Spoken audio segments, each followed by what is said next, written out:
Today's episode of The Mom Game is brought to you by our friends at Gateway Buick GMC at LBJ and Jupiter. I know that buying a car can be stressful, but not at Gateway, because their slogan is Gateway's got it. And just what does that mean? Well, it means Gateway's got a wide selection of new Buicks, GMCs, and GM certified used vehicles, all competitively priced. Gateway's got it. In these busy times, you want a dealer who makes things easy and convenient. Well, guess what? Gateway's got it. When you log on to gatewaybuickgmc.com, look for the Shop, Click, Drive button. This allows you to shop from the comfort of your home, and who doesn't want that? In fact, it's easy as 1, 2, 3. 1, select your vehicle. 2, create your offer. 3, schedule your delivery. And on top of all this, Gateway Buick GMC offers complimentary car washes for life. I can attest to this. I take advantage of it every time I go there. So when you want a dealer who has it all, Gateway's got it. You can find them online at gatewaybuickgmc.com or shop in person at LBJ and Jupiter. GMC, we are professional grade. Experience the new Buick. The world around us is crazy and unsettled right now for all of us. So whether you're wanting to stay put in your current home or wanting a change of pace, the McCoy team is here to help. Getting pre-qualified before you are ready to sell and purchase is always the first step in the process. Interest rates are at an all-time low, which means now is the perfect time to buy or refinance. There are a lot of mortgage companies that will sift you through their automated processes, but that's not the way the McCoy team operates. When you call, email, text Mike or his team, you get an actual human on the other end, answering your questions and setting you up with honest answers and guidance.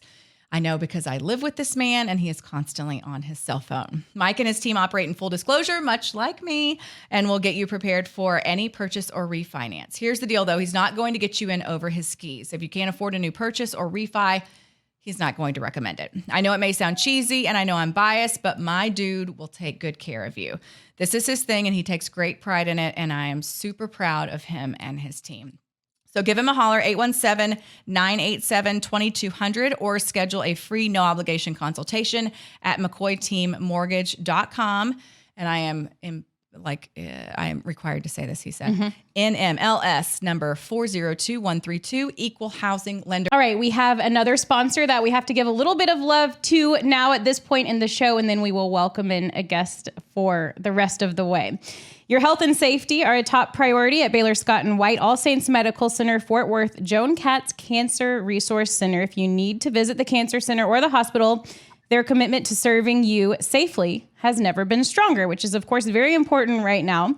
With enhanced cleaning, touch-free protocols, patient screening, virtual waiting, and more, you can stay safe while getting the care that you need. Visit bswhealth.com/Fort Worth to find out more. I'm so glad to have them on board with us here on the Mom Game. They're doing great things. Check them out. That's the place to go to for all of your health screenings that we all need, ladies or gentlemen. And we all got to stay on top of that stuff. They took good care of you. They did take good care of me. It was the Baylor Scott & White Downtown Center. But oh yeah, they took very good care of me. Thank goodness. Yes.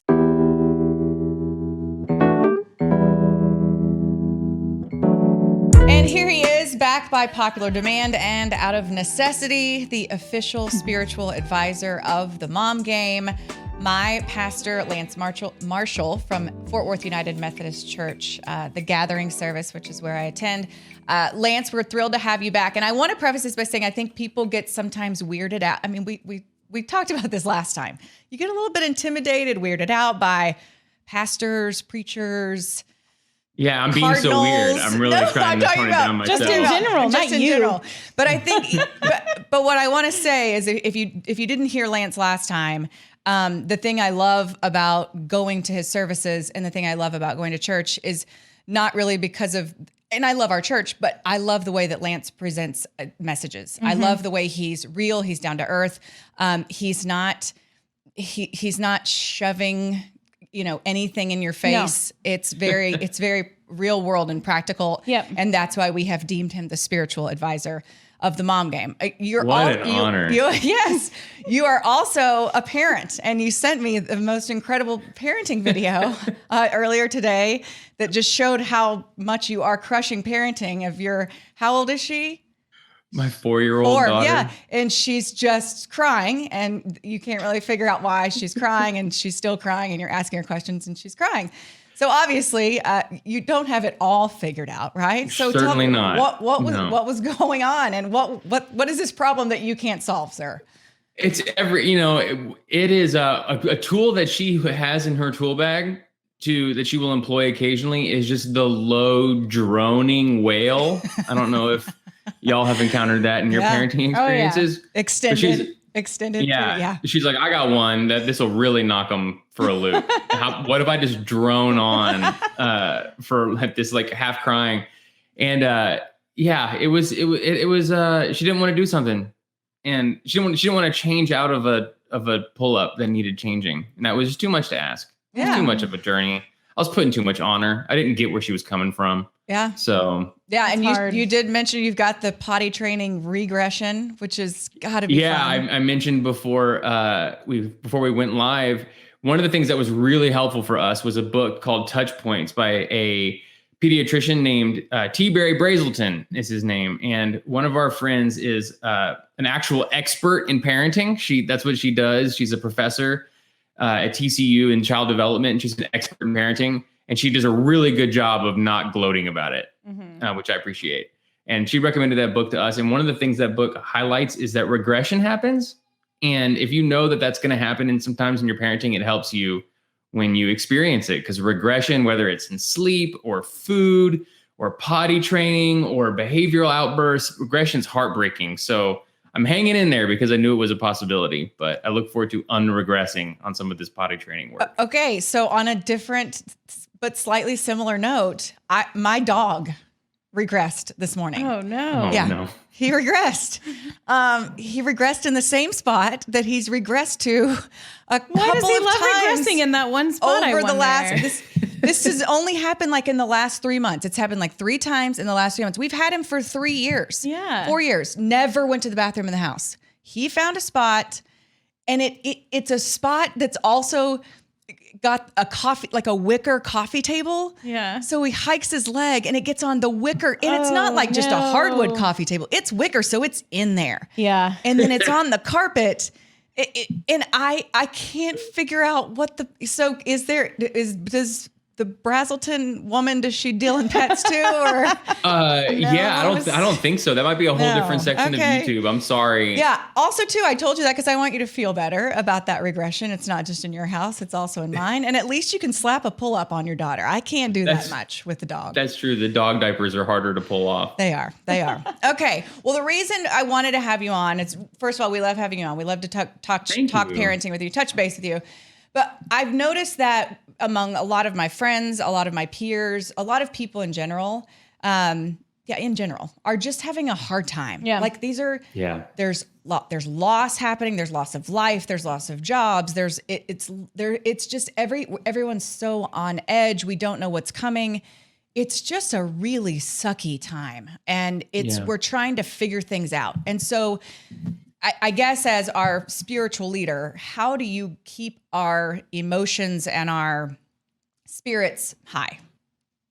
Yeah. I need all the First answers. off, I expected there to be an emergency bat signal sent off after Blueberry's passing. Oh, I know. We just should have brought you in immediately to help us with that whole situation. I mean, I had the car in fired up in the driveway. I mean, I was ready. I was like, oh my gosh. You don't even have to be invited. As the spiritual leader of the Mom Game, you can just pop on whenever you feel the need. I had to offer that. I felt like it was a pastoral care emergency. I'm so sorry, Julie. Well, thank you. That's very kind of you. And before we get too deep into this, I have to add that the last time we had you on the show, I really think we've had the most feedback from that show that we had with Lance on. And I know the numbers of the amount of people that viewed that show were really high too. So I love your self-deprecating humor, but you're amazing. And we love having you on. And thank you so much for joining us again. And Emily is right on with just the way that people are feeling right now. And this couldn't be more well-timed. So thank you, Lance. So give us the answers. Settle down a little bit. Tell us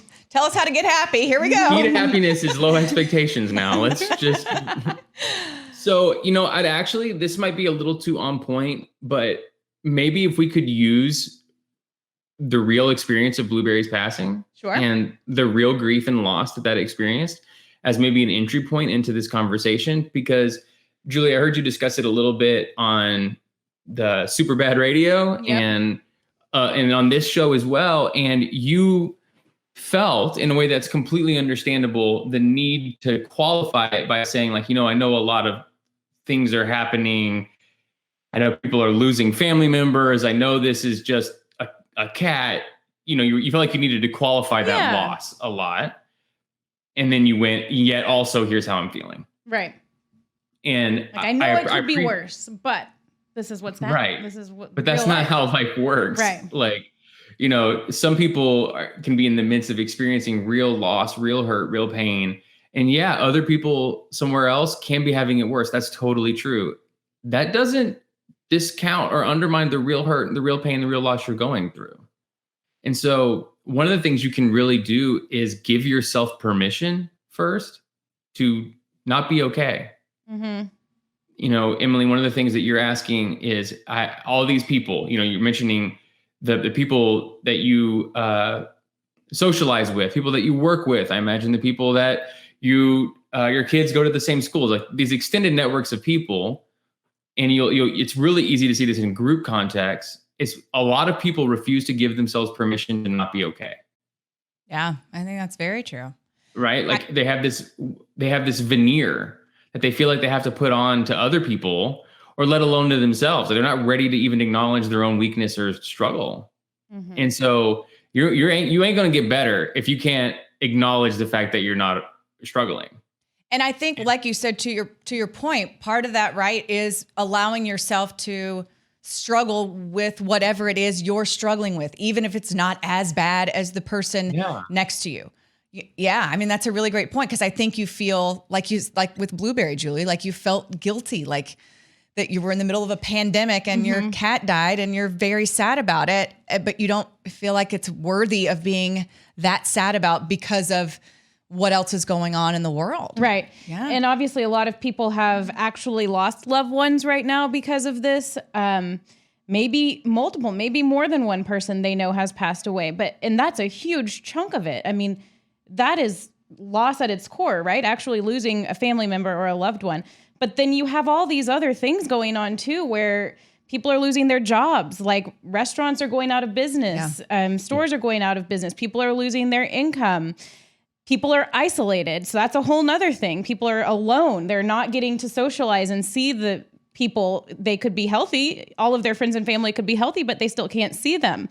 So there's so many different like compartments of what everybody's going through right now, where I totally agree. I think mental health was a huge thing prior to this, and now even more so.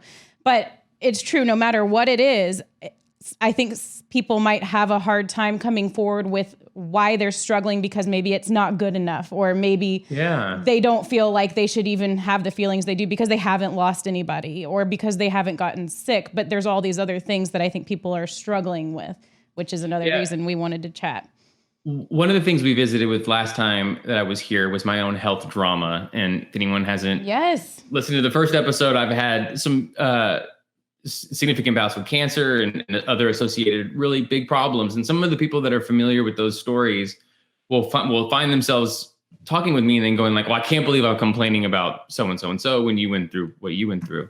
And I'm always in this position going like, no, as someone who went through that really terrible experience, let me validate what you're going through. It's also really hard. And so, Julie, let me validate the loss of a beloved pet and family member is a real loss. Mm-hmm. You know, as someone who has experienced real suffering and real loss, it's a real loss. And I also and it's okay to say, I'm not okay. I'm suffering from a real loss. I'm hurting. I'm not myself today. I'm grieving. And that permission is important. And then I also want to tie that into what you were pointing out earlier, Emily, when you were talking about the myriad things that we're all facing. And that's been a unique aspect of life in the pandemic, is this, I don't know the right way to describe it. The image that's in my mind right now is like you're standing in front of a dam and all the water is behind the dam. And then these little holes start poking up, and there are like some family issues. And so you can put a finger in that hole over there. Mm-hmm. And then, okay, there's a kid who's struggling. So like, that's another little hole. You put that hole over here. And then, okay, like there's some stuff, financial insecurity at one of our incomes. Okay, we'll put a hole in there. Okay, my mom's not doing so great. Okay, well, there's like a hole over here. And so like, even though not any one of these things aren't the end of the world, every one of us is facing 10 or 11 somethings. Right. And so Blueberry is a really good example too. Not only is that just one more thing that can be that extra hole in the dam that you just don't have anything else to plug it with, but that's also losing something that gave you comfort. Mm-hmm. It's like losing one of the things that helped to make you well, which is why for so many people, they've been really grieving. They didn't understand why am I not getting to see my friends? Why is that bothering me so much? They didn't realize that was part of their just what helped them get through the day was seeing their friends. Mm-hmm. And they didn't realize the gym was that important to their health and well-being. Yeah. And midst pandemic, all they're left with is white wine and Netflix, and that can only take you so far. and then you wake up feeling terrible the next day, and it's worse. Yeah. We've gotten there. We've been there before. The white wine and Netflix for sure. Yeah, I mean that can take it gets old after a little bit. Right. Yeah. That was everyone's plan for last April. Right. It's a novelty in small doses. Yes, but when that's all you got, it ggets quite depressing. Yeah. And then so the last bit, and we can keep digging on this, but I don't want to overindulge on it. But one of the most important things is everything that you're experiencing right now, and this includes your friends and everything else, is setting inside the narrative that you tell yourself of what life is supposed to be like. And if the story that you've told yourself is that life is supposed to be an unending journey from success to success, if life is supposed to be an uninterrupted march of health and well-being, if life is supposed to be constantly feeling comfortable at every moment, no matter what, then the story that you've told yourself about what life is has no room for any of these experiences. And that is going to be a really, really huge source of conflict.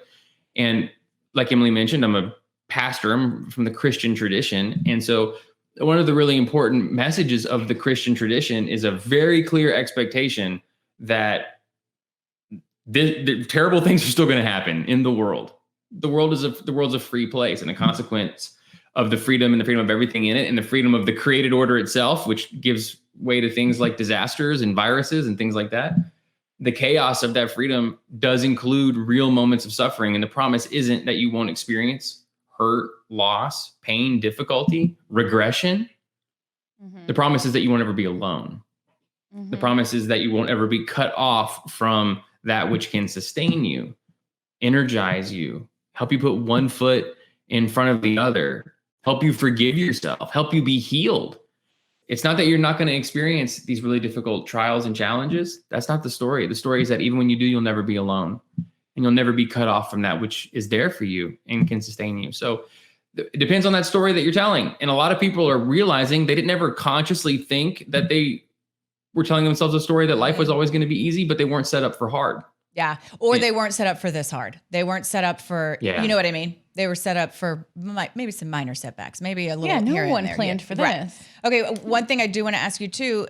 So as a parent, right, I'm trying to be strong for my kids. I'm trying to show them, we can handle this and we've got this. And, because you worry about showing, obviously I show weakness with my kids all the time probably, but, I don't want them to feel like mommy doesn't have this and daddy doesn't have this. Right. I don't want them to feel scared. I don't want them to think that, we're not going to protect them or that we're not going to come out of this or whatever. So there is that, there's that balancing act too with your children during a time like this, when it is so confusing and when we don't have the answers. Yeah. So a really good metaphor that comes to my mind there is you can't give someone something you don't have. You can't give someone something you don't have. And so,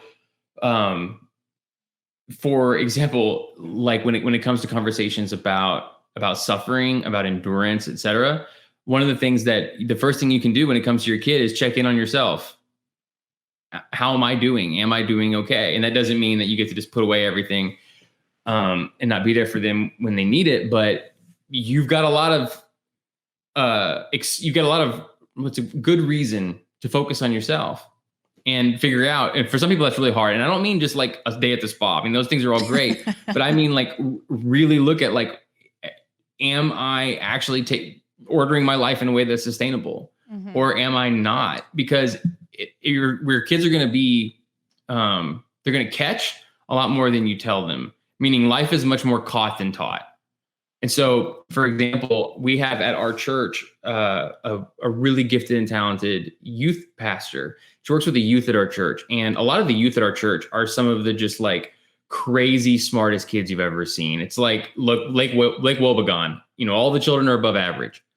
And yet they really suffer under these expectations of perfection for themselves. And they tell themselves this story, a lot of the youth do, that if I mess up at some point in this class or this grade, then all my future options are going to collapse. And that's the end of the story for me. And it's fascinating because if you talk to the parents, with extremely few exceptions, none of the parents are telling their kids that. Mm-hmm. None of the parents are telling the kids, if you screw up, everything's going to go wrong. Nothing's going to be okay. Right. But a lot of the parents treat themselves that way. The parents say the right things to the kids about, hey, just do your best. Just try your best. Just give it all you got, and things are going to work out. That's what they tell their kids. And they treat themselves like every failure is the end of the world. It's not okay if I don't win. If I mess up, all my opportunities for the future are going to be gone forever.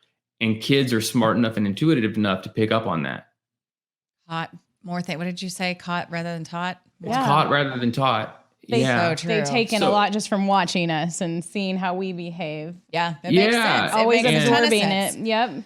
Because very few parents are like, are so hard on their kids to where they make them think that one mistake at a young age is going to screw them up for the rest of their lives. But so, it's something that they've picked up along the way, which makes you careful. Want to be a lot more careful on the way you treat yourself and the way, you treat your spouse and just other people in general. Yeah. I think one thing that I've noticed that's so hard about this particular situation when it comes to talking to your kids and just dealing with it is that there's no stopping point. Like there's no end in sight. Like my son keeps asking, when is this going to be over? Like when do I have to quit wearing a mask? And when can I go to birthday parties with my friends? And I have no answers. And it's so hard to explain that. And then that's also mentally hard for me. And that's hard for adults because we all want to know, like, I can overcome something. If like when I was going through cancer, it was like, okay, you're going to have 8 chemo treatments.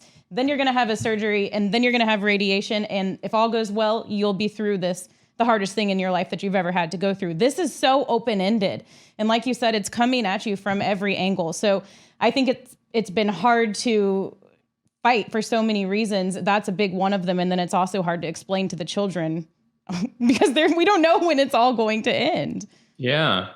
Yeah, we don't. And that's false certainty is really, really comforting, right? To just pick a thing and say, it'll be over here and then it's done and I'm sure it's fine. Or just blindly living your life regardless of the consequences, right? Just saying, I'm just going to plow ahead. Yeah. And you say it's because I'm not scared. And the reality is because maybe I'm too scared to even contemplate not living the way I've always lived. Yep.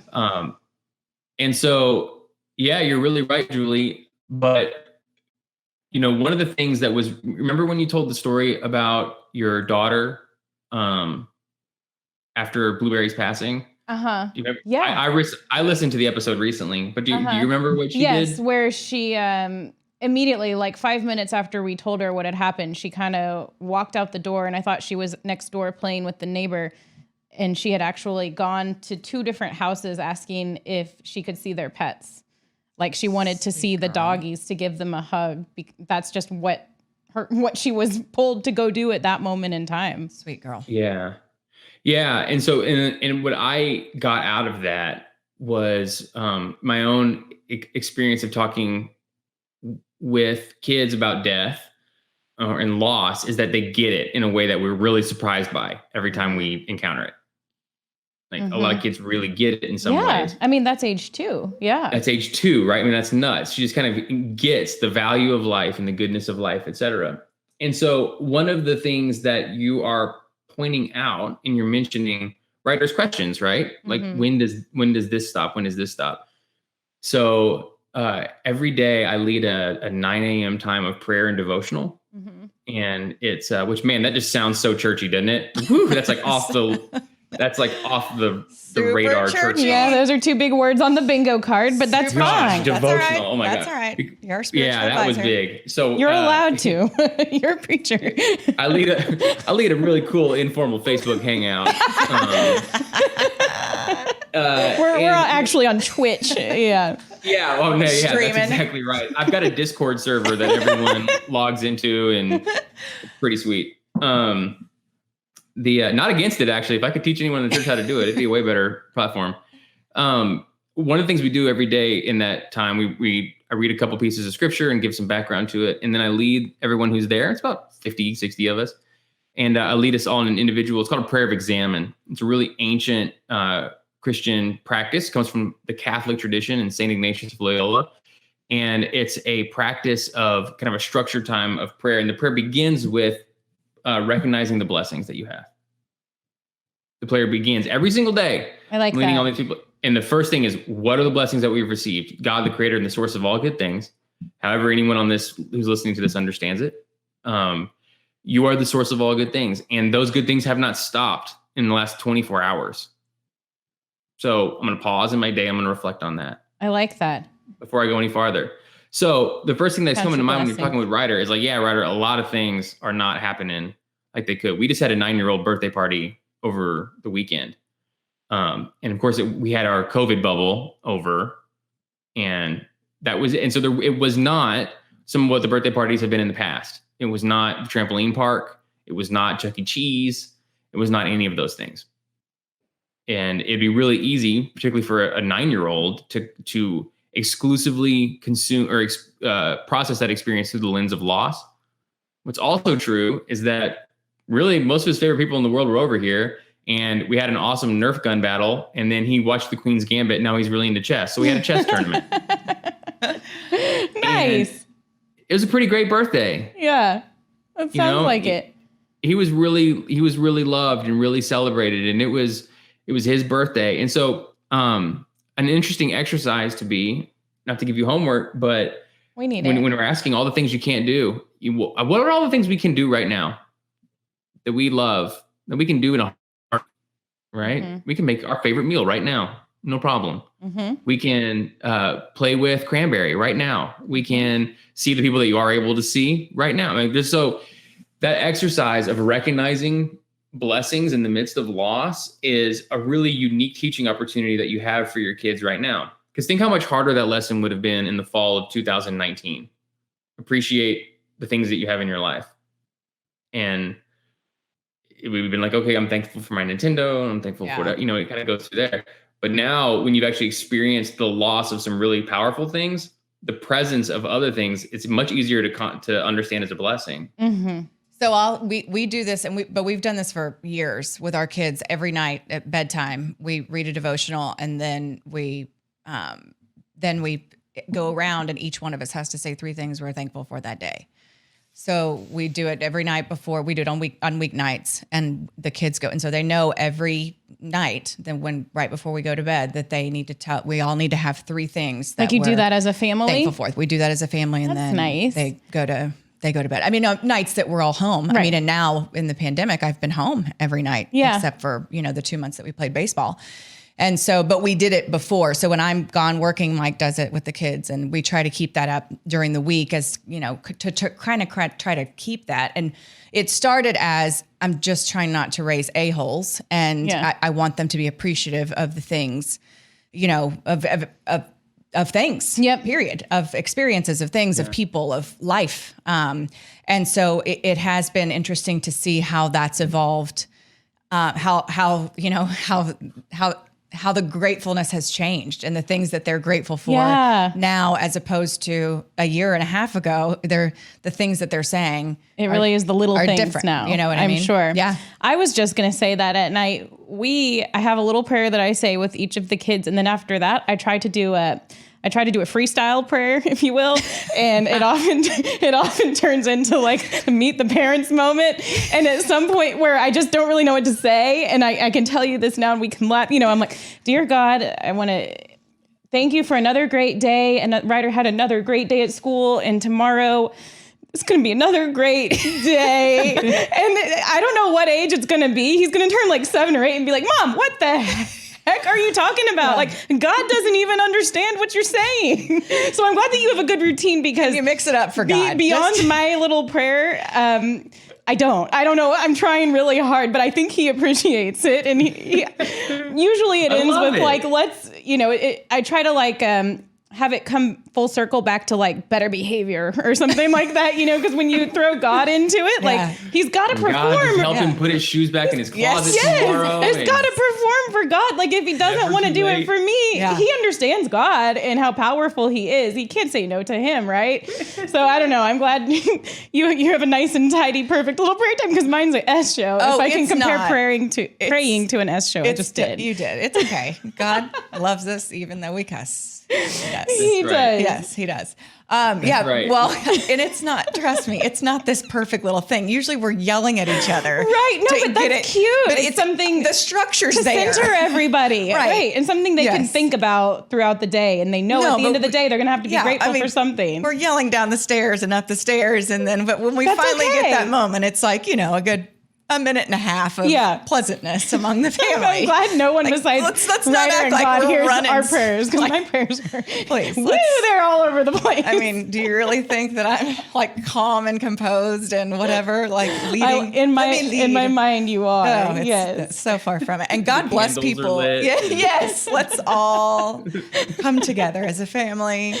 That's like when we had our parenting expert on. I loved her, the mind, body, soul time. Yep. And that it's wonderful advice. So Lance, I don't know if you heard, but she encouraged us to have mind, body, and soul time every night with each child before bedtime.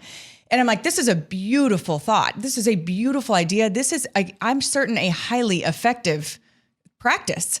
But if you could see the shit that goes on in my house at bedtime, the thought of mind, body, and soul time is mind blowing. Like, Hattie, come in here. I need to have mind, body, and soul time with you. She's like, what are you talking about? Well, it's after you've already plucked all the vegetables from your organic garden in the backyard. Yes. And made my scratch meal, Yeah, okay. That's exactly right. And finished darning all the socks. I will say, I don't think it had to be right before bedtime. I think at some point in the day. So don't put pressure on yourself to have mind, body, and soul time just before bedtime. Yeah. I think it can be in the morning, it can be midday, whenever. They just want that 15 minutes of you and your attention. That. And I completely I've been working on that too. We've been playing a lot of board games, some Clue, that is totally mind, body, and soul time. They love it. Skip-Bo. Skip-Bo. That's an old classic. Oh, it's so awesome. I love Skip-Bo.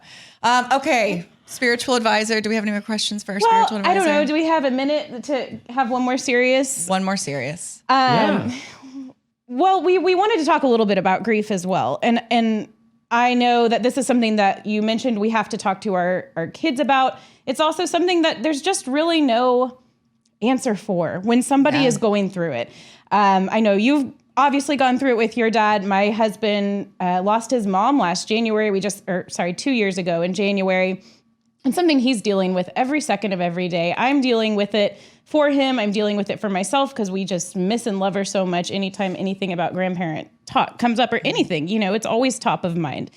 I have noticed that the kids, they are doing quite well with it. And I think they totally understand it. I actually was talking to Ryder the other day and he said, I was out on the playground today and me and my friend so-and-so, we were pretending like we were in heaven and I was playing with grandma.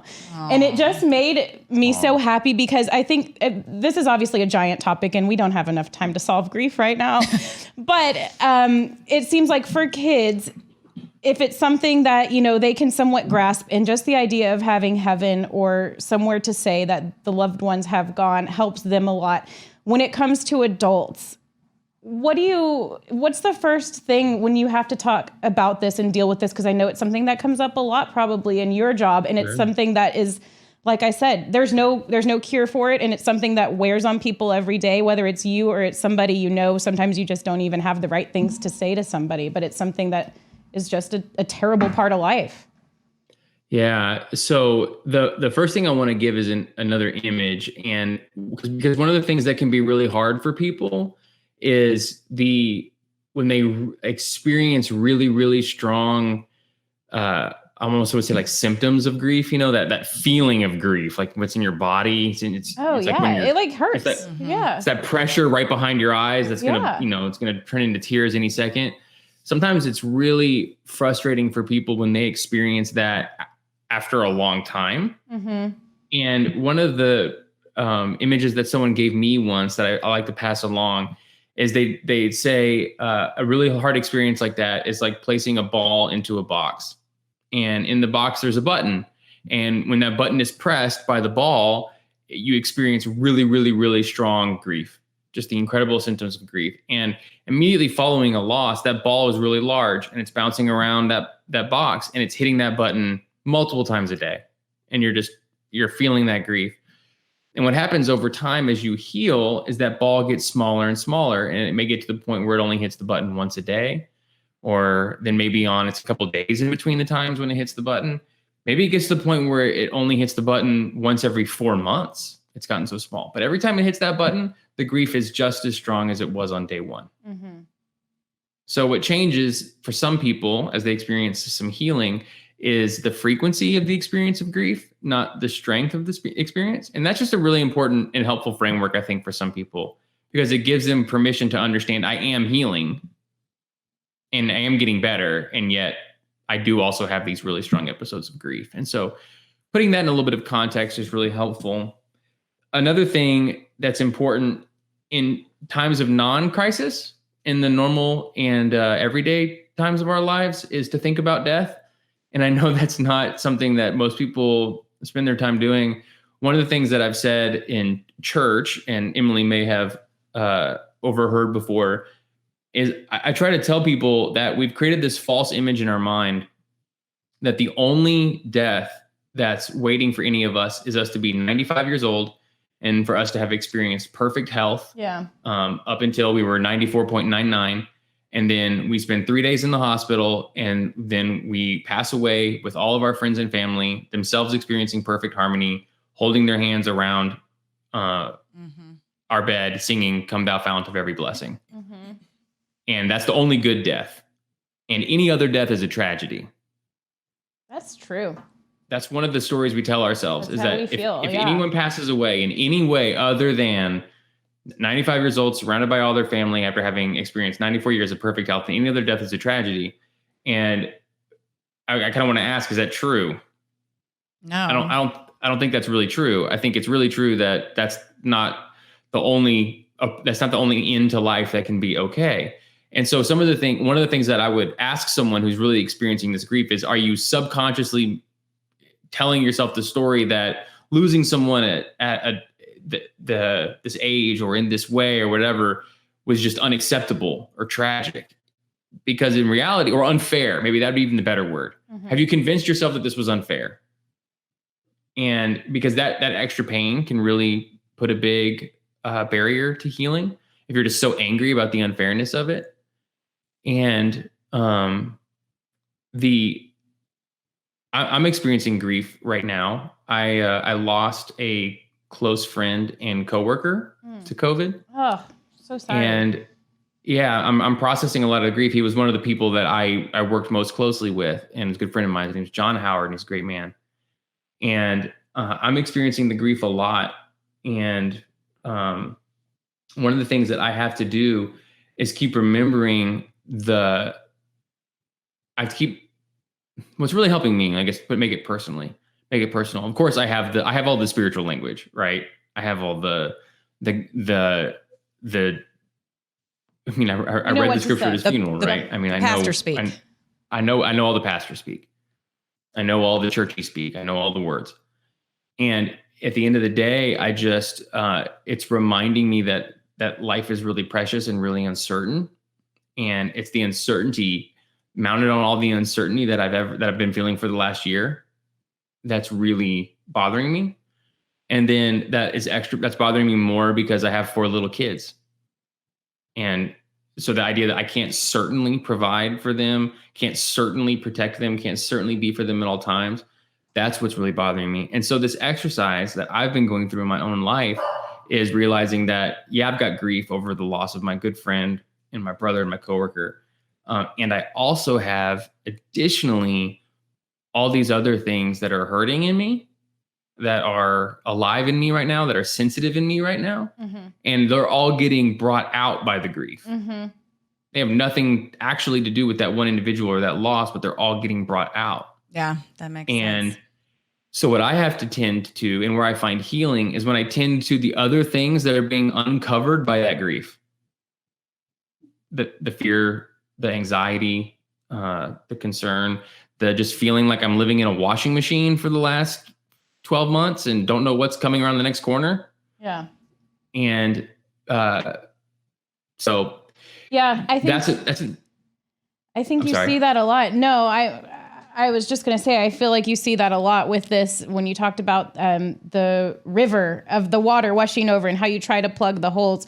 If all of a sudden you think you've got it all, and say grief, that's probably one of the biggest holes that you could unplug, and then everything else comes pouring out. And I think that's why some people's grief sometimes comes out in anger. And so that just totally like clicked and made sense for me. And all that being said, I mean, how do you solve that? What do you do then? But I can totally relate to what you're saying. And I think the biggest message the biggest thing I take away from our conversation with our spiritual advisor, the official spiritual advisor of the Mom Game, that it's okay to admit it's okay to not be okay. And I think that's probably something, whether we're in a global pandemic or not, we should all be a little more comfortable with saying, I'm just not okay. Yeah, it really is. And I don't want to put I'm trying to be accessible to your non-churchy audience, but you're the for best. those just be you, Lance. for those of you who are churchy out there, remember that God's strength is made perfect in our weakness. So this idea is basically like all of your strength, which you can perceive as your ability to control the future, your ability to dominate the world around you, your ability to get what you want when you want it, your ability to be healthy and hale and provide for yourself, all the things that you count on as strength. They're all impediments to you actually knowing, experiencing, and realizing the loving presence and the ability to trust in God to provide. One of the things that's the hardest for me in ministry is to speak to people who've taken care of themselves every single day of their lives and convince them that God's got their back, because they've never needed anyone to have their back. They've never needed anyone's help. And so they really have a hard time hearing any of these words as applicable to them. And so the truth is God's strength, God's ability to provide, God's ability to protect, God's ability to be there. And remember, those are in ways that sometimes we don't completely understand. They're not the protection what we want, right? They're not what we're looking for, the way that we want it. Yet that's most available to us. That's most recognizable by us when we're at our lowest and falling apart.